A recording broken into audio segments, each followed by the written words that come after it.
Hi, it's Laurie from Brokeokiehomestead, and I'm doing this video to show you just how easy it is to make a cake than from buying a box. I got lazy the other day.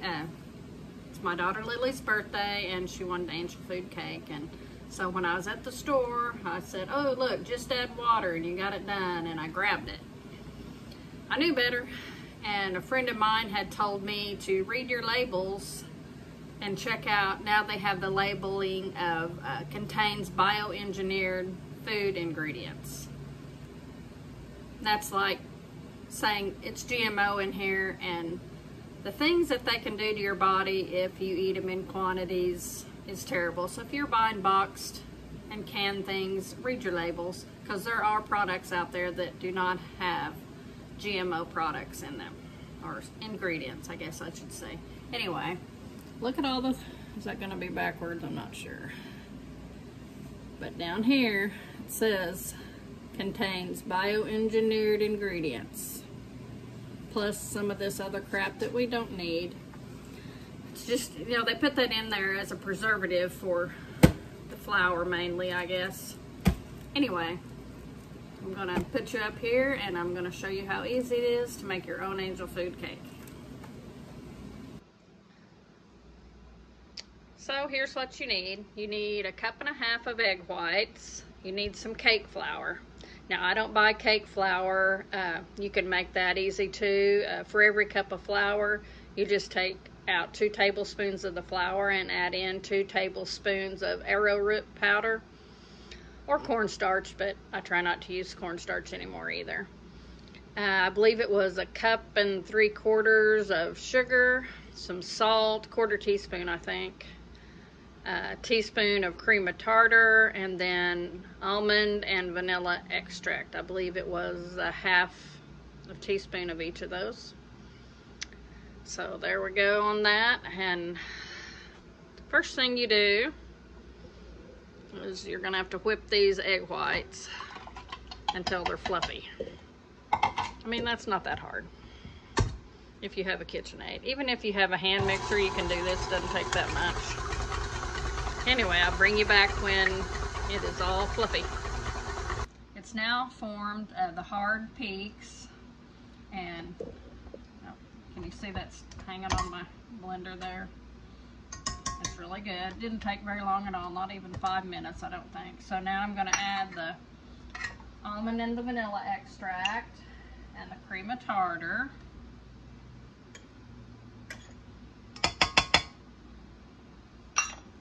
Mix that.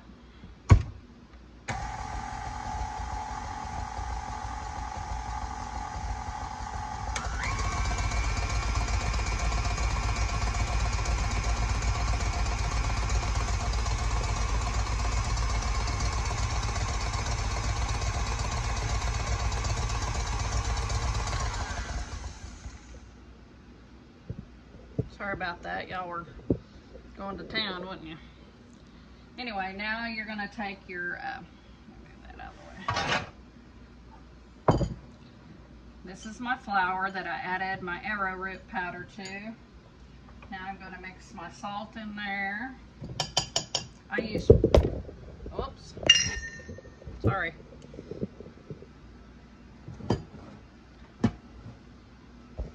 Watch out. Anyway, my salt, I use pink Himalayan, but any good quality salt. I don't use iodized salt hardly for anything. And then I'm going to mix in my sugar.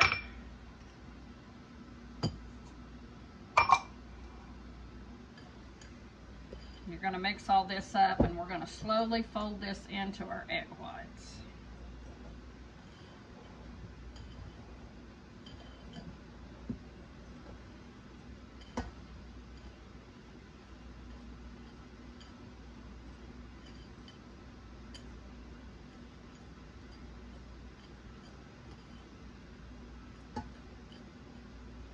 You should really sift your flour beforehand too.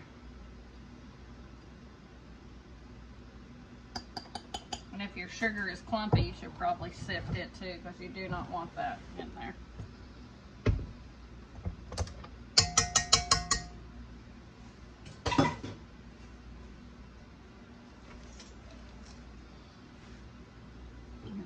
little stir. I still see a little bit of vanilla there.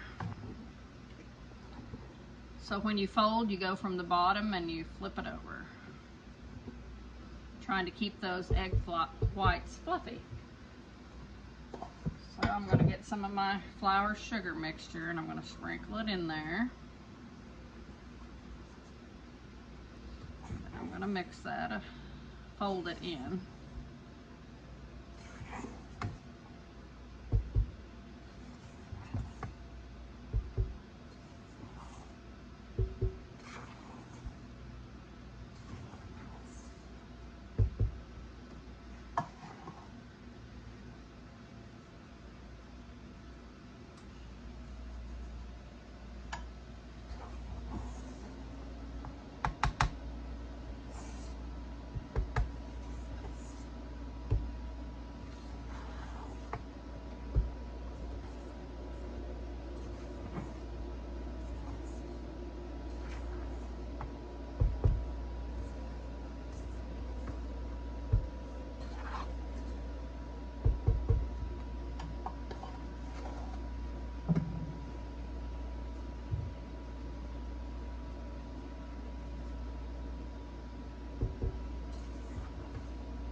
Have y'all ever made angel food from scratch? I've done it a couple of times. I'm guilty of buying the box, but this is so much better. It's not like styrofoam like some of those angel food cake mixes are when you bake them.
Just want to make sure it's all incorporated. Just keep folding until it gets all mixed. You can tell because you can see like the flour's not mixed there and there, so I still need to turn it over.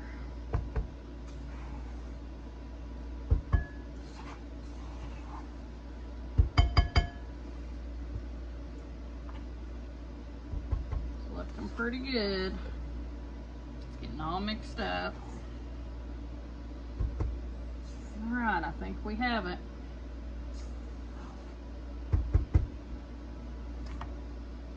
Now I'll get my cake pan.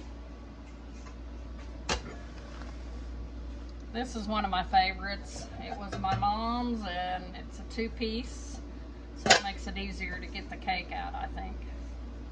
We've had it as long as I can remember.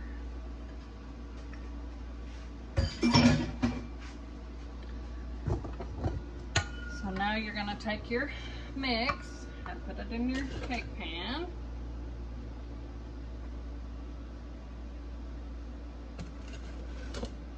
I kind of turn my cake pan as I'm putting it in there.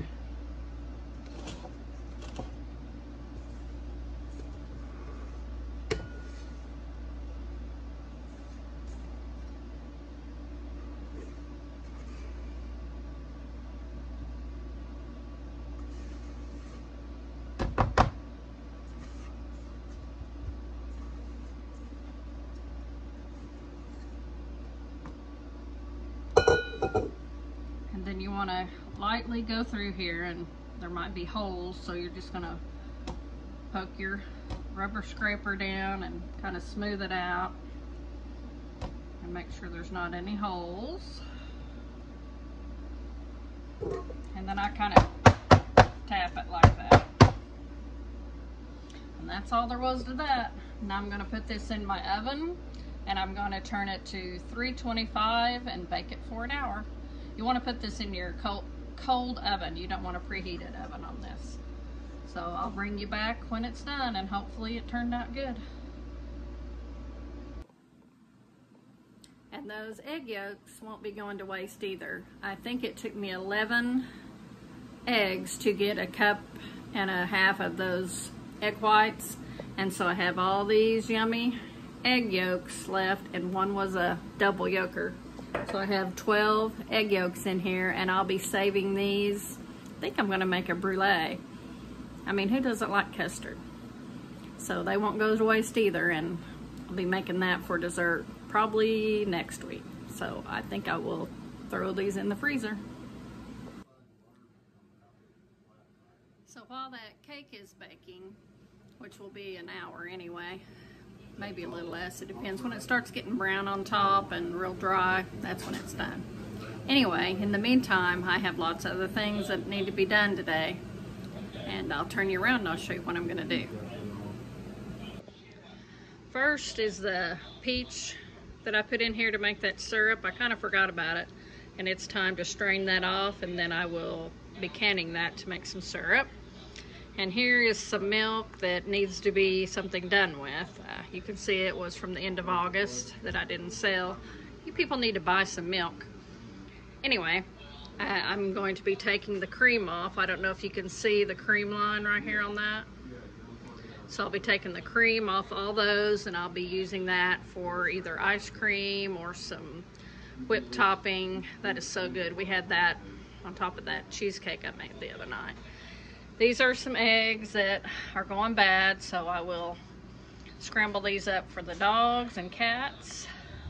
These are the chicken feet from Tyson's roosters, and he didn't want the feet, so I'm gonna flash freeze these, and that will be a wonderful treat for my dogs. And then these are the backs from those roosters. He graciously gave them to me, so I will be making these. Might take me 2 batches, but I'm gonna be making broth and bone broth, plus all the meat I get off there I will be saving also. So that's what I need to be getting started.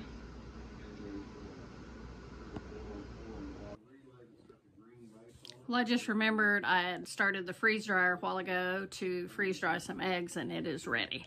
So I gotta put the eggs in before I start on all that. See, it says Laurie, it's ready.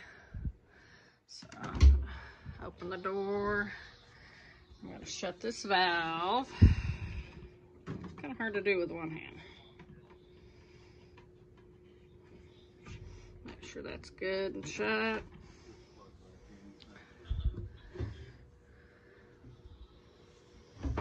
Just cleaned it out this morning, nice and clean. I cleaned it out with vodka. You don't want to be using like bleach or vinegar because it will kind of rust it out. We don't want that. That thing's cost too much. So I have 4 trays of eggs. They're frozen solid. And each one of these trays holds about 18 eggs. 4 cups is what I do. And because you know, no eggs are the same.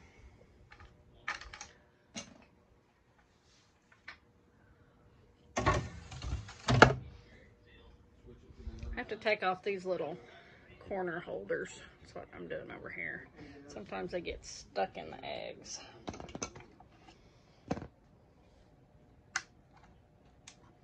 Like that one.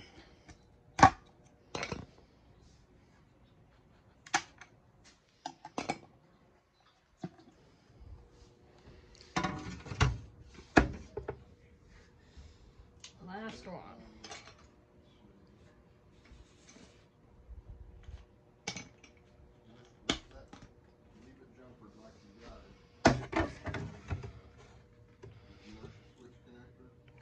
That one is. And it takes quite a while for eggs. I'm thinking at least 24 hours. the little pillow protector in. And like I said in my other videos, they don't even put this pillow in anymore, but I think it saves on the acrylic door or whatever that door's made out of. So you want a good seal around there. I don't know if you can see. See, if you undo it a little bit, it takes that away. You want a really good seal. And if you don't have a good seal, you just kind of pull this rubber gasket out a little bit. If you can see, there's a little gap there. You can just get your fingers in and kind of pull it out a little bit because you want it to be snug. And then I'm gonna say, all right. So right now it's at 17 degrees. And we'll see how long it takes for these eggs to be done. So I put 4 of those backs in there. And I have some garlic and oil that I've had it in the refrigerator for a year now, and I need to be using the rest of it. There's not too much left in there. We've used about all that. And the other day when I was cutting up those green onions to freeze dry, I had this left, so I'm going to throw part of them in there and save the other part for the next batch. This will take me 2 batch. And then salt, of course. I don't measure, I just put some in, and then I'm going to fill it up with water and cook this, and we'll bring you back to help get the meat off and store the broth until I can can it off. Hey guys, I'm back. The cake's done. You can see that it's dry and has some little cracks. That's what we wanted. And I'm going to be flipping this over and letting it cool for at least an hour and a half or so, and then I'll take it out and put the frosting on it. But what I'm excited about, I wanted to show you the peach syrup that I made. Yeah, let's go over there. This is what it looked like after I strained it all off. It's so pretty and smells and tastes wonderful. So I took all the seeds out, and I don't really know what to do with those. I mean, they were heated up, so I don't think they would grow a tree. I don't know if any animal will like it. So anyway, I'm just going to throw them. Oops, I have to scoop that one back out. I'm going to throw them out in the woods, and whatever happens, happens. Anyway, the skins, they are like candy. Now, I really don't like peach skin because of the fuzzy stuff, but this has all been cooked off, and that is like a piece of candy. So I think I may try to freeze dry these and put it, I don't know if it will with all that sugar, but I'm going to try it. I'm not sure about the storage capacity because of the sugar.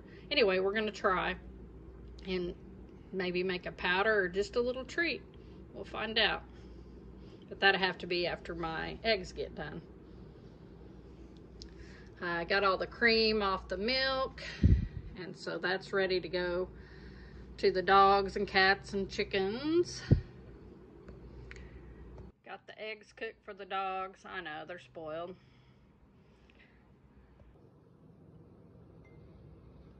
Here's a little tip. If you happen to overfill your jars and you just need a little bit out and you've already wiped the rims, you don't want to mess anything up, get your straw, stick it in there, then put your finger over the top.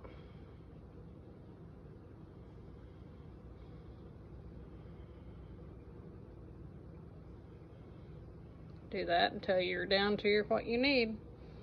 It's better than using a spoon. Well, I got busy and I forgot to film, but I got 4 cups of chicken from those 2 batches of backs that I did. It's quite a bit. That'll make us 2 meals. I'm thinking about going ahead and splitting that. I'm not real sure yet, or that will make 1 big pot of chicken and noodles or some chicken sandwiches or whatever, but 4 cups is quite a bit. And so far I've got 2, 4, 7 of these out of the canner, and I think there's 6 more that just got done. I'll I'll have to wipe these down with vinegar to get that off there, but we just have hard water and that's what it is. So that was the end of that. Got the chicken done, the cake done.